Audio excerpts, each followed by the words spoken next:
As I said, my name is Juliana Ranches. I'm assistant professor, extension bee specialist for Oregon State University.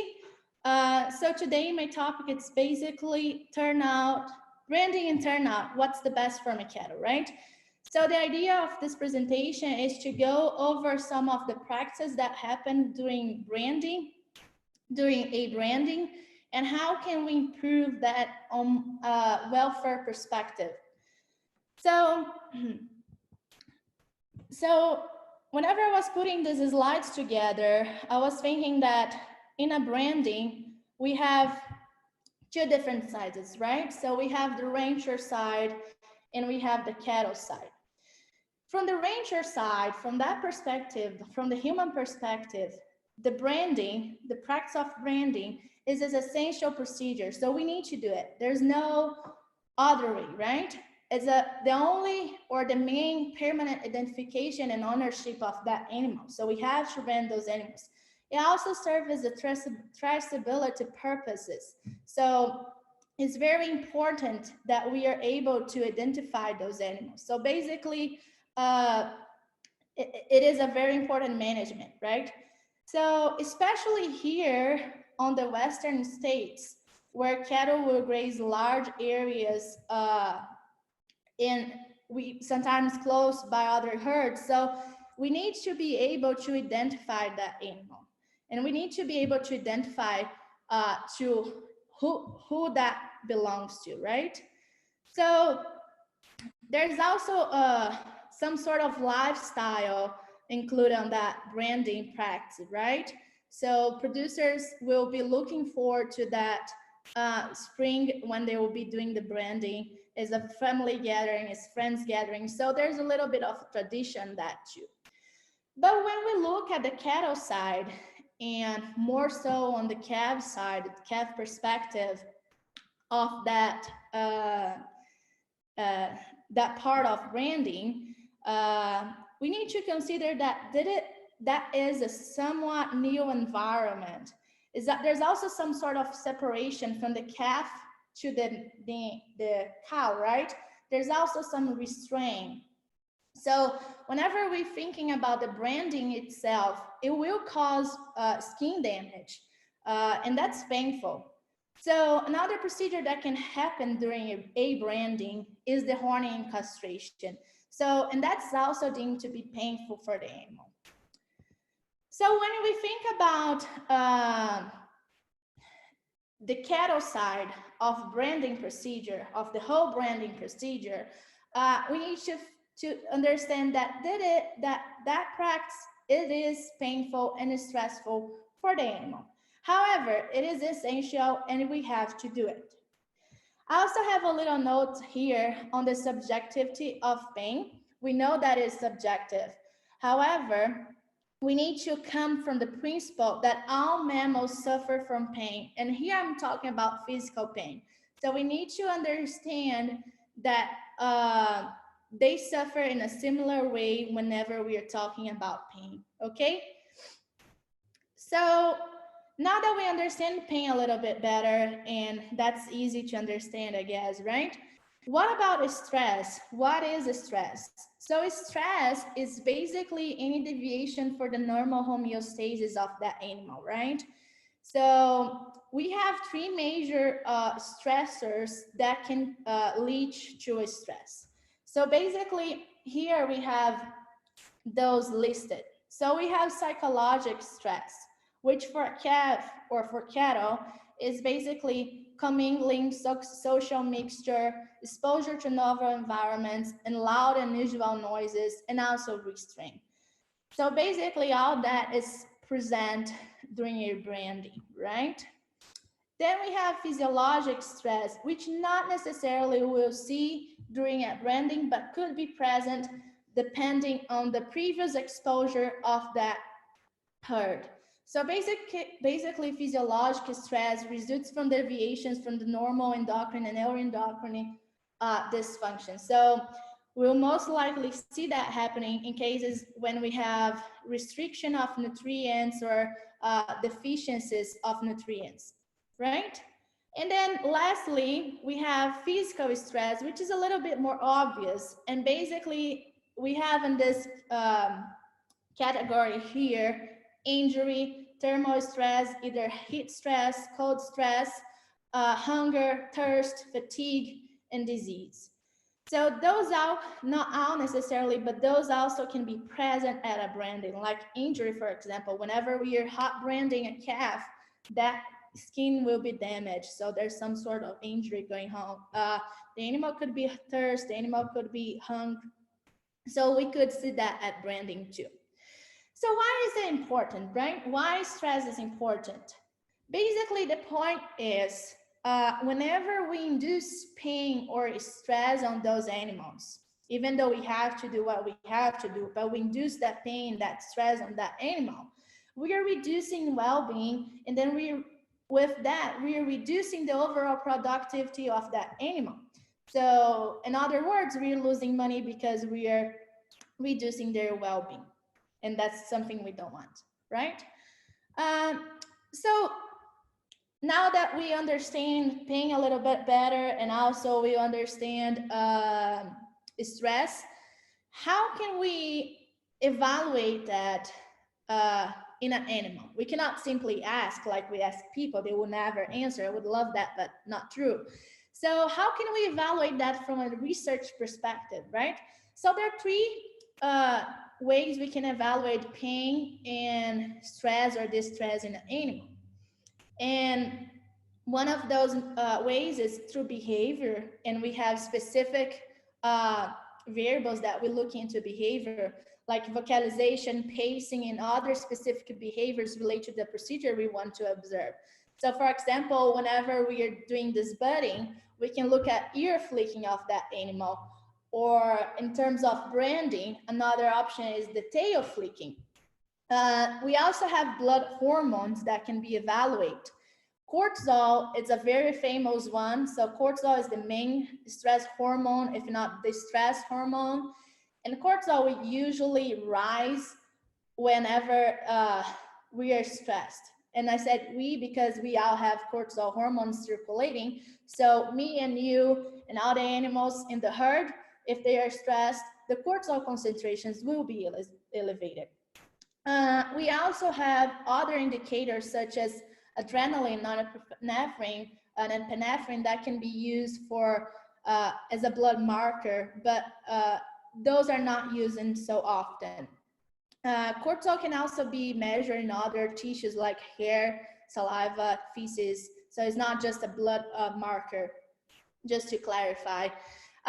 We also have some other proteins, blood proteins, that can help us to look into that stress and pain level. So just to name two here, we have ceruloplasmin and haptoglobin. Those are major acute phase proteins, and those are linked to inflammation, so kind of linked to stress and pain. So whenever we have a stressful event or insult to that animal, those tend to increase right after that event. So a stressful response is very complex behavior and physiological response that will include a lot of variables on it. So now that we understand a little bit more of pain, how we can assess pain and stress on animals, I would like to ask, can we make branding less stressful? Not the branding itself, but the whole procedures, the whole processing of the calves that happened during the branding. Can we make it less stressful? So in the next couple slides, I'm just gonna go over some literature, some research that has been conducted that will highlight the most of the practices that we conduct during brandings. And I'm gonna be comparing different types of managements just to see what we can do to avoid and perhaps to mitigate, not avoid, but mitigate and reduce pain and stress on those animals. So beginning with branding, very common. Excuse me. So beginning with branding, we know hot iron branding is very common for animals. We also have freeze brand, not so common. But here is a study that look into 3 treatments. Basically, they had hot branded, animals that were hot branded, animals that were freeze branded, and animals that were sham branded. And by sham branded, what happened was basically they used the iron, they put the iron on the skin of the animal, but was not hot or cold. So it didn't really brand the animal, they just pretend they were branding that animal. So as we can see in this graph here, this is a epinephrine release right after branding. And as we can see here in this graph, calves that were hot branded or branded with hot iron had a greater release of epinephrine right after branding. And this suggests that this greater release of epinephrine is indicated of the greater acute pain sensation. So basically, animals that were hot branded, they were feeling more pain at that moment when compared to animals that were freeze branded. So moving to a second study here, this is a little bit more powerful study because they have 300 animals, so it's a bigger study, but very similar methodology. They have freeze branded animals, they had sham branded animals, and they had hot iron branded animals. They look a little bit into the behavior of those animals. So if we get down here on tail flicking, we see that animals that were hot branded, they had more tail flicking when compared to freeze and sham branded animals. And basically what that means is that the branded was done close to the tail, so it's probably that those animals are feeling a discomfort on the area, so that's why they flick their tail more often than the other 2 calves. Then if we look at kicking, so they counted how many times the animals were kicking while branding. We can also see that animals that were hot branded, they kicked more than calves that were freeze branded or calves that were not branded at all. And also there was no differences between the calves that were sham branded or freeze branded here. And that leads us to following the chute. This is also something that they evaluated. And as we can see, more calves that were hot and branded fall in the chute when compared to the other 2 treatments. So basically what's going on is that the calf is trying to resist that stimulus, so it's moving more, it's kicking more, and eventually will fall. And this can lead to other injuries to that animal too, right? And then also vocalization, as we discussed in the beginning, animals that were hot branded, they will vocalizate more, so there will be more noise just because it's probably being more painful, that procedure. So I also thought was really interesting in this study here, and very different from things I have seen before, but the researchers on this study, they try to quantify the amount of force those calves were applying to the chute. So basically all this procedure here, all this study here was conducted in a chute. And what they did, they had load cells in several places on that chute. So they were able to evaluate the force that the calves were applying. So as we can see here, the calves that were hot branded are the calves on the black bars. And as we can see, they applied more force to the chute than the calves that were freeze branded or sham branded. And basically what that means is that with the brand stimulus, so the pain stimulus that they are receiving from that branding, they are trying to avoid, so they're applying more force in that chute to try to get out of that location. So greater force. Also, this is another study also looking at branding. Similar study, control is the sham branded from the previous studies. And this is basically looking at the cortisol concentration of those animals right after branding. So as we look in here, cortisol concentration of animals did really not differ 20 minutes after the branding. However, when we look at 40 minutes after branding, calves that were hot branded, they had greater cortisol concentrations than the other 2 treatment groups. Basically what that means is things that whenever the animals were hot branded, that cortisol concentration appeared to be more pronounced and have a longer effect. And this is really bad for us because we know whenever they have high stress levels, so high cortisol levels, this will negatively impact performance because it tends to decrease feed intake and consequently average daily gain. So now change it to disbudding and dehorning. I hope at this time, at time of branding, there will be more disbudding than dehorning, right? So they're young calves.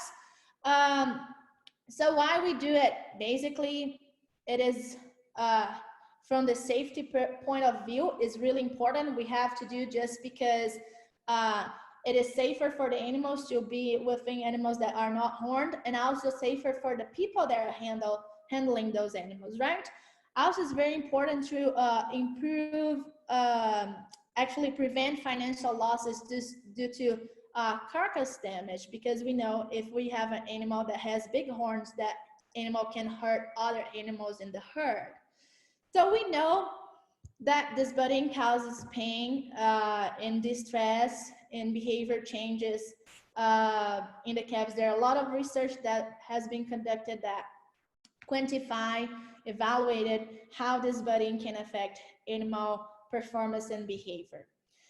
So what basically can we do, right, to try to minimize or mitigate that pain related to disbudding?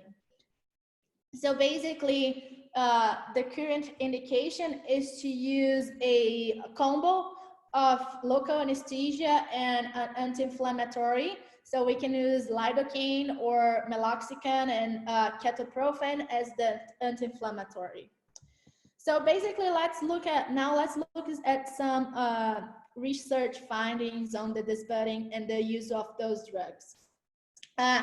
So here we have a graph that is showing the heart rate of animals that were disbudded. So right prior to disbudding, at disbudding, and right after disbudding.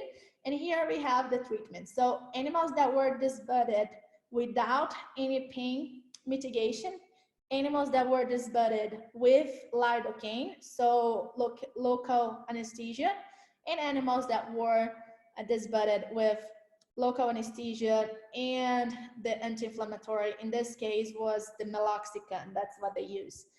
So when we look at this graph here, what we see is that animals that were disbudded without the pain meds, they had a greater increase on heart rate, and that remained elevated for almost 3 hours after the end of the disbudding process. So, and why heart rate is important? Well, basically because whenever you're stressed, whenever you're feeling pain, this is one indication. So heart rate will go up in those situations. So we can assume that those animals, when disbudded without pain mitigation, will have more pain, so they will have elevated heart rate. And I think it was really interesting, this study here too, is that just to make sure that the heart rate would not be elevated just because of the use of the drugs, they also test the drugs on the animals without being disbudded. And they saw here that there was no differences on the heart rate. So basically, all this elevation, the heart rate that was prolonged, it was due to the disbudding of the animals without the pain mitigation. If we have pain mitigation, we have a peak here, but not pronounced as without it. So this is another study looking into disbudding, and basically what they're doing, it was trying to evaluate when is the best time to do the administration of anti-inflammatory. Is it either prior to the event, in this case disbudding, or is it after the disbudding?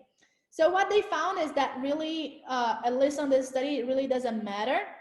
It was more important just to provide the anti-inflammatory, and there was no change, no differences if it was provided before or after the disbudding. So as we can see here, animals that did not receive the pain mitigation had greater cortisol concentration than compared to calves that receive meloxicam prior or after disbudding. So I think this study is really interesting too, and it's the question is, what is the longer term effect of these procedures on animal perception, basically? Does it has any long-term effect? To be honest, right now we don't know.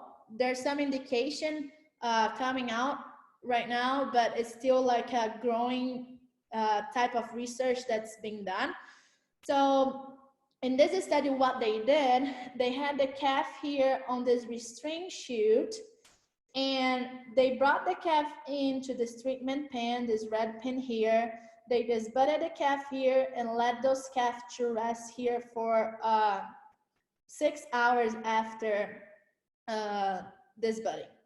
And then they removed the calves from the pen. And they did that to all the calves in this study. And then they brought the calves in one by one and evaluate if the calves would have a preference for each pen they would like to stay and lay down. So in the first 2 tests, they saw that calves completely avoid this pen here. Only on the last test, which was conducted 96 hours after the treatment, one calf was able to, not able, but one calf didn't mind and went to this pen here and lay down there.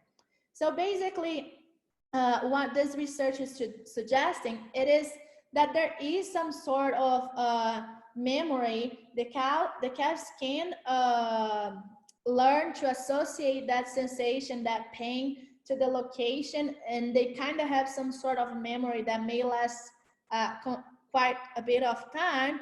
And why is that important? Well, basically because if we think about the procedures we conduct and the way we conduct it, maybe that will reflect in the future how that animal will behave if we remain in the herd, right? So it's still a new field of research. There's a lot to be done, but at least there's some sort of, it is a beginning, and there's some indication that they have memory. They can make this type of association, in this case a negative association, so they would avoid this area. Just something to keep in mind. So now moving to castration. So again, like branding and disbudding is really important, it's essential. We cannot not do it. It is not an option, mainly for safety of the people working of these animals, and also for the animals itself. Also for animal performance, we know that's very important too, right? So there's not a lot that we can, it's not that we cannot do it. But what can we do to make it less painful, right? And less stressful for the animal? So there's a lot of literature in this subject. So I decided just to bring one study for us today. And this study here was basically comparing the timing and the use of anti-inflammatory drugs. So in this case was meloxicam too. So what they did, they have 4 treatments. Calves were either castrated at birth with or without meloxicam, or at weaning with or without meloxicam. They saw that the best time for castration was at weaning. So the parameters that they evaluated, there was no difference at weaning. And basically the use of meloxicam, I'm sorry, let me back up a little bit. So they saw that the best time for castration was actually at birth. And there is actually no effect of meloxicam at birth. So no differences if the calves receive meloxicam at birth or not. However, when the castration was done at weaning, meloxicam, the anti-inflammatory drug, helped reduce the haptoglobin response. And remember, at the beginning, I said the haptoglobin is related to inflammation, so it's related to pain, it's related to stress. So calves that were castrated at weaning, receiving meloxicam, had reduced haptoglobin response when compared to calves that were castrated at weaning, not receiving meloxicam. And that was also important because they saw that the calves that were castrated at weaning and received meloxicam also have better average daily gain after the weaning castration when compared to calves that did not receive the meloxicam. So as I said, there's a lot of literature out there considering castration and all the different methods of castration. But for the talk today, I think the most important thing to consider is to use a combo of local anesthesia and an anti-inflammatory whenever performing castration at branding of those animals. Also, those two drugs, those are prescribed drugs, so you have to talk to your veterinarian for a prescription if you're considering using it, okay? Now, in vaccination, I will not be talking a lot on this topic. I just want to remind you that vaccination is some sort of, I had a timer here, I'm almost done. So I just want to remind you that vaccination is some sort of insurance. So you're preventing some sort of stress in the future, which is the disease, whenever you're vaccinated, right? Whenever you're vaccinated, follow the BQA's guideline, pay attention to the product label, follow directions, follow the recommendations for storage. Also, pay attention to where you are applying your vaccine. We know there's a lot of cases that we lose carcass quality and we have to remove parts of carcass that was damaged because of vaccine. So please follow the guidelines. We know this is the best area for vaccines, so it's very important to follow it. Also, something to consider is that if you're following a more intensive health protocol, maybe consider looking into added value programs that can help you to get a little bit more financial return if you're in that type of vaccination program, okay? So to finish, I think I would be a little bit unresponsible if I didn't have something like that here. So branding cattle in an unusual year. We know like branding is a tradition. People get together for branding. It is something great that happens every spring, but considering the current year and the COVID-19, I just want to let you say that try to minimize your crew as much as you can to get the job done. So try to have less people as possible. Also considering living at home, elderly people and kids, so we don't have to have them doing it branding. Also try to limit sharing utensils and bottles of water. And so there's a list, but try your best to try to follow the CDC guidelines for COVID-19. Also, if you don't know what's 6 feet apart, just the size of a longhorn horn. So just as a take-home message, we know that the procedures we conduct in these animals can be stressful and painful for them.